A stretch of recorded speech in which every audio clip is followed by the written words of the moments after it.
This is our 1-gallon saltwater aquarium. It has no filter and no crazy hardware. It's home to some cool critters, awesome coral, and more.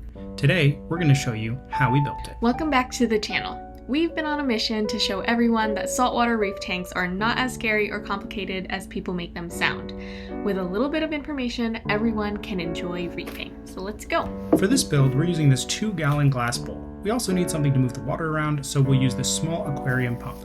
We've linked it along with all our other materials in the description, and if you see something you like, using our affiliate links is a great way to help support the channel. We stuck the airline tubing into the pump, then trimmed it short. Next, we stuck a 90-degree angle joint into the tubing to redirect the flow horizontally. We want to make sure that no sand or macroalgae gets sucked up by the pump, so we're going to cover the intake with a scrap piece of aquarium sponge. We cut it to size so it would neatly cover the intake, then cut a small slit where the switch is so we can still adjust the flow. To attach the sponge in place, we ran a thin bead of superglue around the outside of the pump intake, careful to not let any slip inside the pump or cover any of the slits. Then, we plopped that sponge in place, and I predictably got superglue all over my hands. With that done, we made a little box to hold the pump. We wanted to stop sand from piling up and clogging it or making loud sounds, so we used very thin sheets of acrylic board. We cut them to size, then hot glued 3 pieces in place to make a small box. We glued them all together for a tighter seal. Then we stuffed the back with some more of that aquarium sponge. The pump is going to sit right in the box like this. Now we can start working on the scape. For this tank, we're using some pieces of coral skeleton that my parents found washed up on the beach a long time ago. They've been sitting in my parents' house as long as I can remember, but they let me have them when I moved out, and I think it would be really nice to see them back underwater. We positioned them around a bit to try to find a good scape that we'd be happy with. Before we add them for good, let's add some sand. We poured down a thin layer, then checked to make sure none of it was flowing into the pump compartment. Now it's back to adding sand. This time, we're adding live sand, which already contains loads of beneficial bacteria and microorganisms that our reef tank will need to survive. We piled it up to almost the top of our pump compartment and then went back to scaping. We're keeping a few things in mind when scaping this tank. Since it's a bowl, we want it to look good from most, if not all, angles, so we're going to keep the composition pretty central. We also want to keep some distance between the rock and the glass so that we can still get in there and clean the sides if we need to. Lastly, we wanted to let the flow wrap cleanly around the tank so that there would be no dead spots. Now we can finally start to add some life, starting with macroalgae, some red pom-pom gracilaria. Macroalgae is basically seaweed. This is from our bigger reef tank, and it's going to be teeming with small invertebrates and beneficial bacteria. It's going to get our tank started ASAP. We filled our bowl up with salt water, and with that, our journey has begun. A few days later, a very special package arrived from Mosaic Macros. I ordered William a special variety pack as his birthday gift, and we got some pretty special red macroalgae that will all be listed below. Okay. That's a lot of different macroalgae. Uh-huh. What did you get me? Is this a pack? That's pretty. I like this one. I love it. Ooh, this one's my favorite so far. Some of our favorites included a red bubble algae and a hairbrush algae. We opened them up and got them into our little bowl, spreading them all around the sides. If you plan on adding macroalgae to an existing tank with lots of fancy fish and corals, make sure to quarantine and dip them first to remove any parasites or harmful hitchhikers.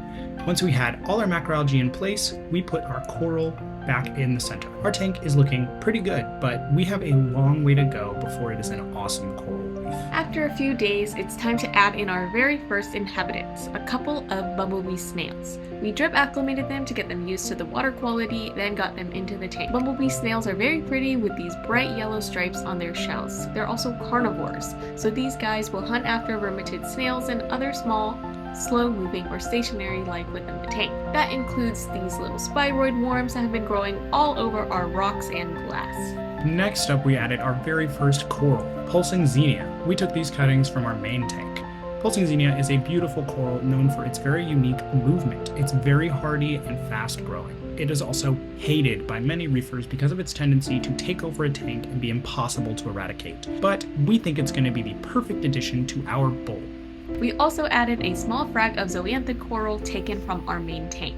Zoas are also pretty hardy and can come in a variety of shapes. Both of these corals are soft coral, meaning they don't grow a hard skeleton. They're also capable of photosynthesis, so you don't have to worry too much about feeding them. We let the tank settle for another week. We end up moving the bumblebee snails to our big tank and replace them with some trocus snails. These guys are major algae eaters, and they're going to be responsible for keeping our glass clean. A week later, we went to our local aquarium store to pick out a Duncan coral. Duncans are an LPS, or large polyp stony coral.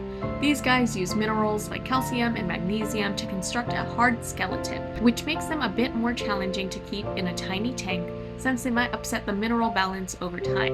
We're still gonna give it a shot though.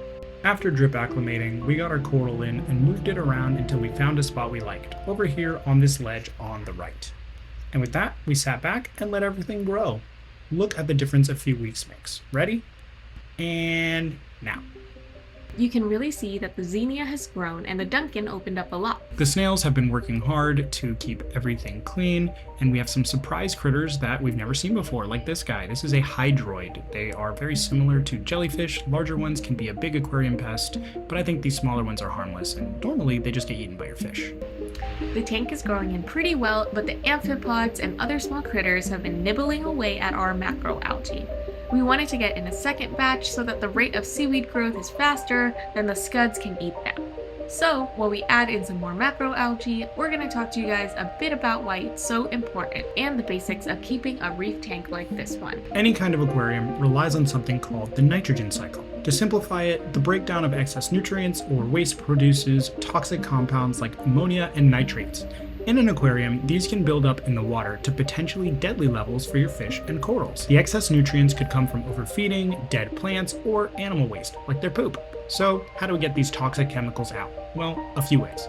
Part of it is going to be handled by beneficial bacteria. You can't see them, but these live on basically everything in the aquarium, and they work super hard to keep your tank clean. When people talk about cycling a tank, they're talking about waiting for these beneficial bacteria to breed up to high enough numbers where the tank is now safe for corals and other animals. Adding a filter filled with something like filter floss allows a high surface area for as many of these beneficial bacteria to colonize as possible. In our case, we're just relying on the various surfaces inside the tank. Since we aren't stocking with a million fish or a particularly heavy bioload, we should be all covered there. The other way to remove toxicity from your tank is by doing a water change, where you manually remove 20 to 50% of the aquarium water and replace it with new, clean water. This will also help you replenish minerals like calcium and magnesium that your coral may use to make up their skeletons. We do a 30% water change on this bowl every 2 weeks. We just use the old water that we removed from our big reef tank since it runs super clean, but you can use brand new water. Finally, we've got the macroalgae. Macroalgae sucks up a lot of the excess nutrients before it can create ammonia and foul up your tank water. It also outcompetes nuisance algae, like the kind that might cover your glass, and helps keep your tank looking pretty. Because of this, sometimes people will grow macroalgae in their sump beneath the reef tank. After the new macroalgae, we also added a super duper tiny heater. Depending on your house temperature and how much your light heats up the water, this might not be necessary for a pico reef, but lately our house has been getting pretty cold, so we put in the water heater, set it to 78 degrees, and waited another few weeks. The snails kept working diligently to keep the glass clean, and the Duncan seems to be adapting well, despite being an LPS. During this time, we also picked up a small peppermint shrimp. They're lively, active, eat just about anything, and we're hoping she can make a dent in that amphipod population.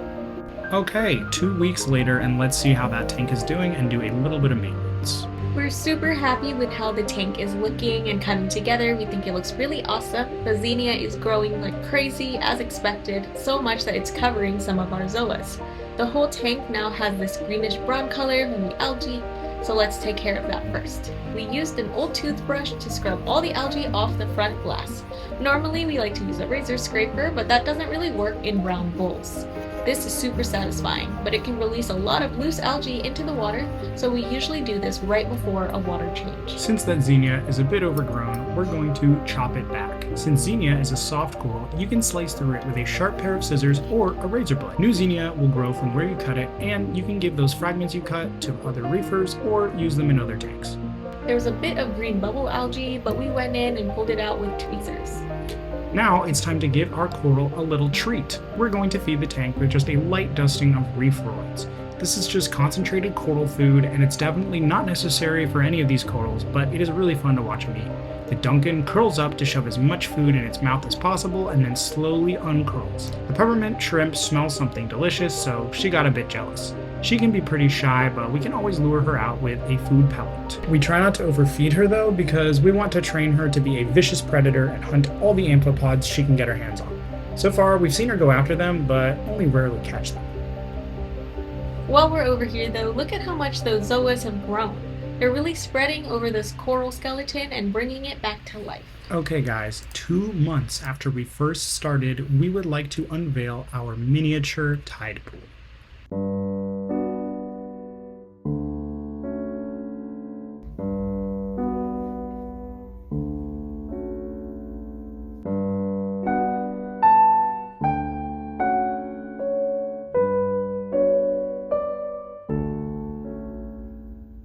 Everything is doing super well. Our coral are happy, the macroalgae is growing, the shrimp seems to be doing well, and we're really proud of our own miniature thriving ecosystem.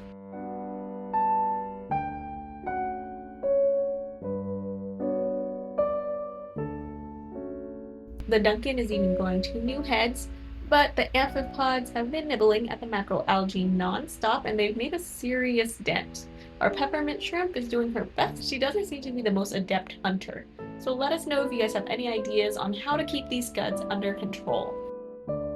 Thank you guys for watching, and we hope you enjoyed this build. Drop a shrimp emoji in the comments if you made it this far, and make sure to subscribe to see how this tank develops and to see more builds like this one. Hopefully, if you've been scared to start in saltwater, this is your sign that it's a lot easier than it looks. Let us know your questions down in the comments, and we'll see you in the next one.